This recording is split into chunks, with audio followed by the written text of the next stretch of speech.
Quick video to show the problem with my battery at the moment. I've got the faulty battery currently installed, so if I turn the switch on, it will power up. But if I do this,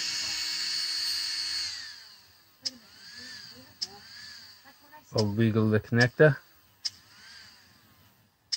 but I don't know if it's in this wire or in the connector itself. Now, if I connect on my other battery, I'll switch that off. I'll switch this on.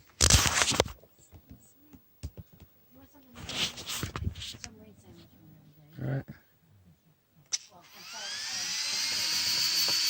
That one's good.